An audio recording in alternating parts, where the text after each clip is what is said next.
Hey, Rich, I'm like, isn't it time to make another video? I made one a few days ago, and this game is absolutely flames. I need to know what happened. But, isn't that your second playthrough? No, I mean, don't you know that there's a crisis going on? I mean, just look out the window. Do you know what the date is? Fine, alright. I'll see what I got. Let's see what we have here. It doesn't seem too bad.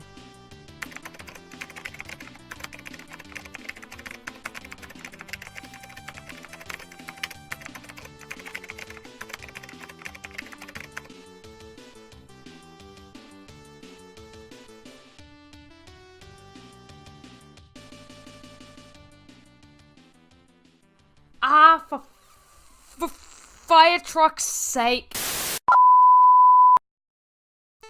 The film starts off with a man exploring a cave, using all but a single match to light his way. I don't know about you guys, but I don't think a match can produce enough light to allow us to see what's going on. I mean, I guess that's why they call it movie magic. While exploring the cave, we see the man encounter a beautiful woman, only to have the woman undergo deformation and turn into a hideous monster. While getting our first taste of the soundtrack of this movie, we see the man fighting off the monster, and then it's bam, it's over everyone, gotta stop you from listening to the cool music, cause our protagonist woke up.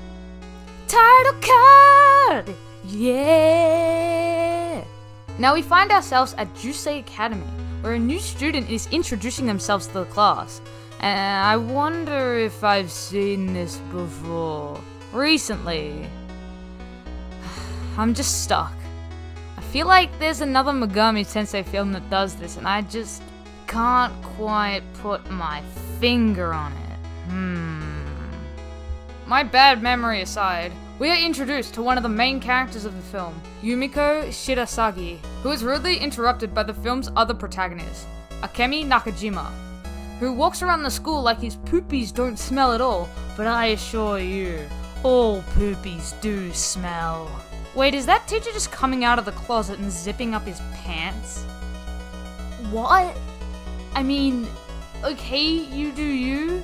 Well, while the staff around just obey Akemi, like he is some sort of overlord, Yumiko tries to talk to Akemi about how they somehow met before, but then Akemi pulls out the old emo edgy card and says, "I'll warn you now, transfer. You shouldn't get too involved with me." And of course, she starts to obsess over him. Moving on to the computer room, where Akemi is a mastermind behind this demon summoning program, and he gets his teacher to sit in the middle of a pentagram. Not again. Anyway, Akemi links his teacher to the program, where she begins to, have sex with a demon? Through a computer. Just keep in mind that she's doing the devil's tango with a demon through a computer. Are they role-playing, or what's happening? I mean, it's almost 2020, and I'm pretty sure I can't have sex with a demon through a computer. Just saying. All of this is happening. Yumiko stumbles in to see what they're doing to her teacher, and this is where we find out that the demon doing the tango is in fact Loki. Akemi eventually tells Yumiko to go home, but to his dismay, the creature from the start of the film appears. But to my pleasure, the unfitting soundtrack comes back for round 2. I mean, the kid's fighting for his life, all you can hear is this. It's truly beautiful. But not as beautiful as that quality audio scream right there. Ravage them! Ooh, looking cool, Joker! After the fight, we return to find Akemi at the center of a room, on a couple of computers. Wait. Hold up. Did the last scene happen? I don't know. The room is way too clean. I mean, guys, look at this. How do you go from this to this? Anyway, we find out that Loki wants some sort of big offering in order to be materialized, so that he can be a free-range demon in the real world. afterwards, we find out that the sex scene was in fact real, as Akemi returns home to fight against the imprisonment of the demons through the magic of his computer. Akemi then has a vision of Yumiko turning into the hideous monster, and then for some reason gets upset because a pretty woman can't turn into a monster? I mean, isn't Akemi supposed to be some vicious, edgy emo kid? I don't get it. But that's okay, because we transition to the teacher patrolling the school at night to gain access to her demon lover, and then immediately change to Yumiko waking up. Yumiko, thinking about her absolute dream boy, destroys her pussy and begins to suffer from some sort of headache. Then we see the wonderful lengths that the art team went to in order to accurately represent this cat. What a small world it is after all. Soon after, we return to the school where Loki wants to be released, and to do so, he makes Akemi have a flashback of being beaten up by a big brute because he kissed a girl that clearly forced it upon him. Remember, to always make sure you ask for consent first. Otherwise you'll be killed by a demon. Following that, the class turns into a horde of zombies after being told that their classroom for today is going to be in the computer room. Being trapped in, Yumiko is forced to become a sacrifice in the hopes of summoning Loki. However, the computer vomits everywhere, creating this massive, well, I'll call it the Blob. Because nobody's thought of that name before at all. The Blob starts to consume all in his path until he has enough energy to reveal his true form, Loki.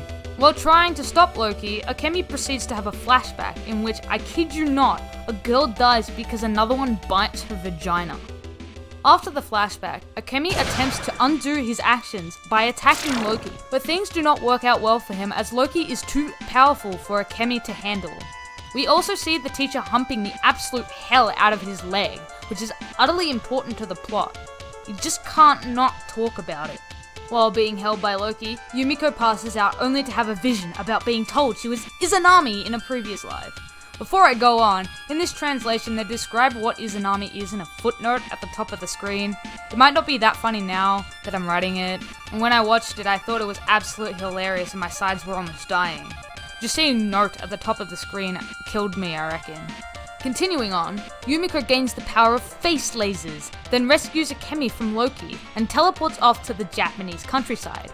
Now what happens from here goes like so. Yumiko needs to be taken to Izanami's grave so that she can be revived after she dies, thus Akemi starts carrying her. He gets too weak and summons Cerberus, with no difficulty unlike his summoning of Loki. They then reach the grave only to have Loki find them, then they transport to another world where Loki attempts to stop them from getting out and reviving Yumiko, but that plan fails. All the while we are introduced to a new antagonist thanks to the teacher using Akemi's network back at the school.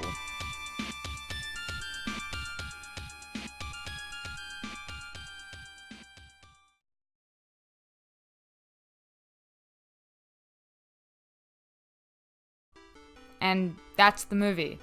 That's it. Nothing else. It just ends like that.